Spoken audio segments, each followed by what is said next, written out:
سوال یہ ہے کہ قرآن شریف میں کتنے پارے ہوتے ہیں؟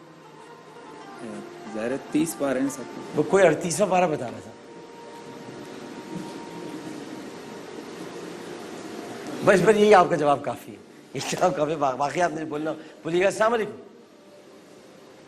السلام علیکم. ایسے ایسے لوگ ٹیلی ویژن پر پروگرام کر رہے ہیں کہ جن کو یہ نہیں پتا کہ قرآن کریم کے 30 پارے. 38واں پارہ بول رہا ہے کوئی. جی جی جی جی. میں تو حیران رہ گیا دیکھ کر.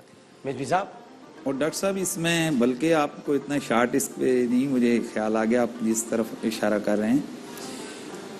افسوس کا مقام یہ ہے کہ جس آدمی کے پاس جہاز چلانے کا پائلٹ کا لائسنس نہ ہو آپ اس کو جہاز نہیں دیتے ہیں.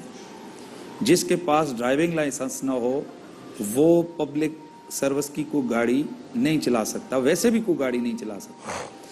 اسی طرح ہر محکمے میں اگر کسی ڈاکٹر کے پاس اس کا ڈپلومہ نہ ہو تو وہ پریکٹس نہیں کر سکتا, اور انتہائی اس پہ سختی کی جاتی ہے کہ یہ مبادہ کسی کی جان نہ لے لے. ہمارا المیہ ہے اس وقت ہمارے ملک کے اندر کہ یہاں ہر شعبے کے حوالے سے احتیاط کی جاتی ہے, لیکن دین کے حوالے سے, مذہب کے حوالے سے بے دریغ اس کا میں کہہ رہا ہوں کہ ایسا استحصال کیا جا رہا ہے کہ الامان والحفیظ.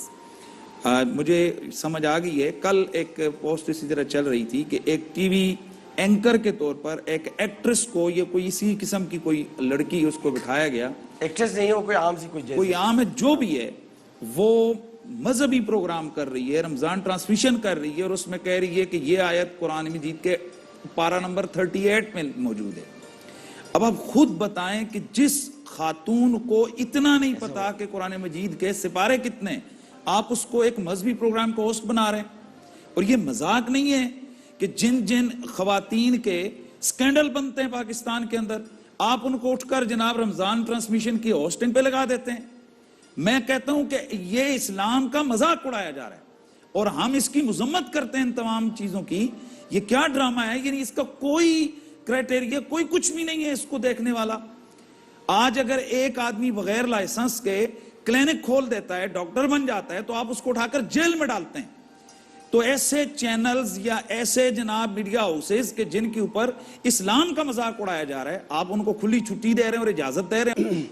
رسول اکرم صلی اللہ علیہ وسلم کا فرمان ہے کہ قرب قیامت میں ایسا زمانہ آئے گا اور ایسے لوگ آئیں گے کہ علماء تو اٹھا لیے جائیں گے, اور زمام اقتدار اور یہ علم کے مسائل اور فتوے ایسے لوگوں کے پاس لے جائے جائیں گے جو اضلوا فرمایا خود بھی گمراہ ہوں گے اور دوسروں کو بھی گمراہ کریں گے. جابر بن عبداللہ کی روایت ہے. جی, اور اس طرح دوسروں کو بھی خراب کریں گے. اسی طرح نبی کریم صلی اللہ علیہ وسلم کی فرمان کی روشنی میں علم جو اٹھایا جائے گا وہ اسی طرح اٹھایا جائے گا. علماء کی قدر ختم کر دی جائے گی, علماء کی قدر گوا دی جائے گی, اور ایسے لوگوں کو یہ نہیں کہ یہ خود بیٹھ جاتے ہیں, ایسے لوگوں کو انہی عزائم کے ساتھ بٹھایا جاتا ہے تاکہ اسلام کی تذلیل ہو اور اسلام کو نیچا دکھایا جائے, اور لوگوں کو بتایا جائے کہ اسلام تو اتنی سستی اور آسان چیز ہے کہ یہ تو ہر کوئی پڑھا ہوا ہو, کوئی نہ پڑھا ہوا ہو, تو ہر کوئی کر سکتا ہے. یہ اس کی ویلیو گرانے کے لیے اس طرح کی مہم باقاعدہ چلائی جا رہی ہے اسلام کے خلاف. اور میں سمجھتا ہوں وہ چینل بھی یقیناً خوش نصیب ہوں گے جو اس کے خلاف آواز اٹھائیں گے, اور وہ اینکر بھی خوش نصیب ہوں گے, وہ علماء بھی خوش نصیب ہوں گے جو اس کے خلاف آواز اٹھائیں گے.